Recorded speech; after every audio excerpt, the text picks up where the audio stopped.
भारत की वैश्विक दहाड़, अंतर्राष्ट्रीय गतिविधियां और घरेलू हलचल। नई दिल्ली, समाचार नेशनल में आपका स्वागत है। भारत ने वैश्विक मंच पर अपनी छाप छोड़ी है, रणनीतिक साझेदारियों को मजबूत करते हुए और बहुपक्षीय मंचों पर अपनी उपस्थिति दर्ज कराते हुए। आइए डालते हैं एक नजर देश दुनिया से आई उन अहम खबरों पर जिन्होंने भारत की बढ़ती शक्ति को दर्शाया। कूटनीतिक सक्रियता, विश्व भर में भारत की बढ़ती पहुंच। भारत की कूटनीति बेहद सक्रिय रही है, खासकर पूर्वी एशिया और पश्चिमी देशों के साथ संबंधों में नई ऊंचाइयां देखने को मिली हैं।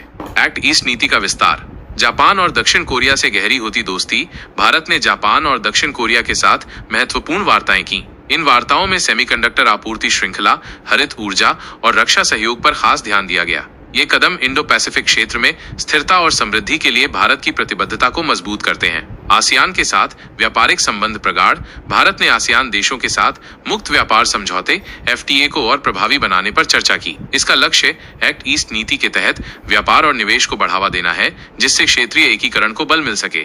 पश्चिमी देशों से मजबूत रणनीतिक साझेदारी। अमेरिका के साथ रक्षा तकनीकी गठजोड़। अमेरिका के साथ रक्षा प्रौद्योगिकी साझाकरण और संयुक्त सैन्य अभ्यासों में उल्लेखनीय प्रगति हुई है। क्रिटिकल और उभरती प्रौद्योगिकियों ICET पर पहल के तहत AI, क्वांटम कंप्यूटिंग और उन्नत सामग्री जैसे क्षेत्रों में सहयोग बढ़ा है, जो चीन के बढ़ते प्रभाव के मद्देनजर बेहद अहम है। यूरोपीय संघ से व्यापार और निवेश की संभावनाएं। भारत और यूरोपीय संघ के बीच लंबित मुक्त व्यापार समझौते पर बातचीत तेज हुई है। बैठकों में दोनों पक्षों ने व्यापार बाधाओं को कम करने और विशेष रूप से हरित प्रौद्योगिकियों और डिजिटल अर्थव्यवस्था में निवेश को बढ़ावा देने पर चर्चा की। बहुपक्षीय मंचों पर भारत का दबदबा। भारत ने अंतर्राष्ट्रीय मंचों पर भी अपनी भूमिका को सक्रिय रूप से निभाया है, जिससे उसकी वैश्विक साख और मजबूत हुई है।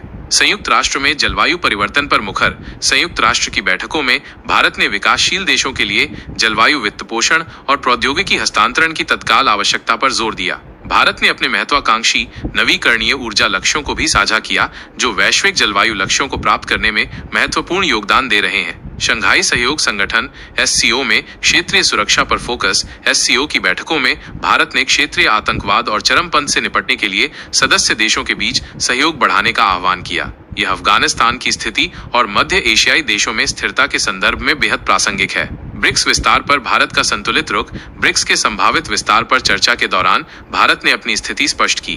भारत का मानना है कि नए सदस्यों को शामिल करते समय स्पष्ट मानदंडों का पालन होना चाहिए, ताकि समूह की प्रभावशीलता बनी रहे। पड़ोसी देशों को सहायता और मानवीय पहल। आपदा में मानवीय मदद का हाथ। पड़ोसी देशों में आई कुछ प्राकृतिक आपदाओं के बाद भारत ने तुरंत मानवीय सहायता और राहत सामग्री भेजी। यह भारत की पड़ोसी पहले की नीति और क्षेत्र में एक जिम्मेदार शक्ति के रूप में उसकी भूमिका को दर्शाता है। आंतरिक घटनाक्रम, जिनका